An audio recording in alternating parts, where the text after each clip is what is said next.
In this video, I'm going to show you how to use Vibrante Node with Prism Pipeline to build a fully automated render submission workflow, 6 nodes wired together in under 10 minutes. By the end of this video, you'll have a working graph that loads your Prism project dynamically, navigates down to the exact shot and scene file you need, resolves the correct version automatically, submits the render job straight to deadline with one click. Here's the full workflow we're going to build today. 6 nodes, left to right, top to bottom, clean and readable. Prism Core Init boots up the Prism engine. Get project by name loads our Splash project. Get sequence by project drills into sequence seek 1. Get shot by sequence resolves shot 1 with its full file path. Get scene path finds the Blender scene file v3 animation department. Deadline Blender submit submits the render to the farm. Every Prism workflow starts with this node, Prism Core Init. Think of it as the ignition key. It bootstraps the entire Prism 2 engine in the background, no GUI, no pop-ups, and makes the core object available to every other Prism node in the graph automatically. 3 parameters matter here. Prism scripts path. This is where your Prism 2 is installed. By default, C, Program Files, Prism 2, Scripts. Match this to your studio's install location. Load project, set this to true. This tells Prism to load the last active project on startup. Show UI, we keep this false. We're running headless, no Prism window, no distractions. Pure automation. You'll notice there are no wires coming out of Core yet. That's intentional. In Vibrante Node, Core is automatically shared across all Prism nodes. You never need to wire it explicitly, but you can, and we will for clarity. This node searches all projects registered in your Prism installation and returns the one matching the name you give it.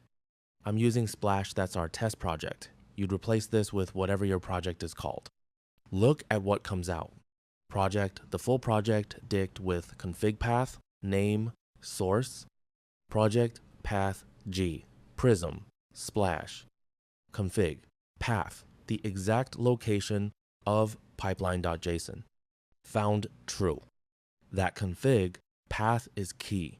This is the file that tells Vibrante Node everything about your project departments, tasks, version padding, folder structure, templates, everything.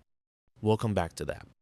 Notice this node isn't hard-coding any paths. If you moved your project tomorrow, change the drive, move to a different machine, you just change the name here, and the entire downstream chain adapts. That's the power of dynamic resolution. Now we drill deeper. Get sequence by project. Wire the project output from the previous node into the project input here. This searches the project for a matching sequence. In Prism, sequences are the top-level containers for your shots. You can also leave the name blank and it'll return all sequences useful for iterating over an entire show. The output sequence dict carries. Name seek 1. Project, path the root of your Prism project. Project, name, Splash.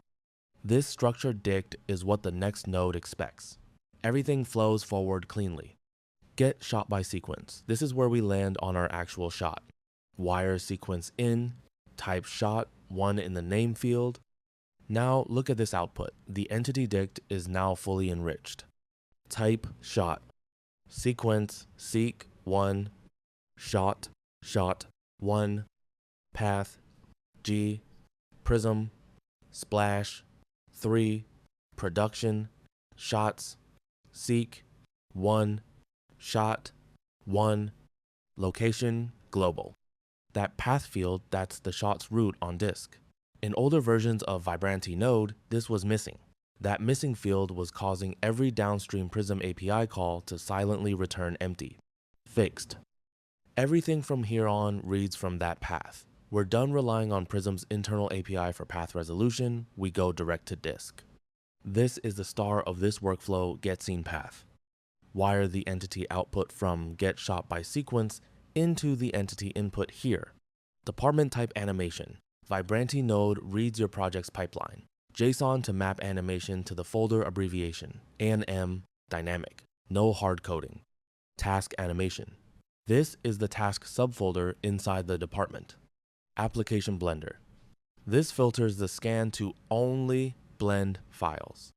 Version type V3, or latest to always grab the newest version automatically.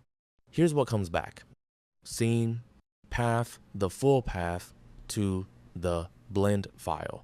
CQ, one shot, one, animation, V3, blend. Task, path, the folder it lives in, version V3, exists true. This node scanned scene files, A&M, animation directly on disk, matched your filter criteria, and returned the exact file. If the file didn't exist yet, it would construct the expected file name from Prism's naming template and return exists, false, so you can branch your logic accordingly. And latest, it finds the highest V file automatically. Set it and forget it. Final node, deadline blender, submit. Wire the scene, path output directly into the blend, file input. That's the only wire we need. The scene path flows from Prism straight into the render farm. The rest is standard deadline configuration. Job name, give it something meaningful. I'll use splash, seek 1, shot 1, ANMM. Frame start, end 1 to 100, or whatever your shot's frame range is. Renderer, blender, Eve, E, or cycles. Output path, where the rendered frames should go. I'm pointing this to the shot's render folder inside Prism structure. Priority 50 is standard mid-priority. Blender version 4.2. Watch the execution flow. Each node fires in order the data flows through the chain like water. That's it. 6 nodes, 1 click. Prism resolved the path, deadline has the job. Let me put this in perspective.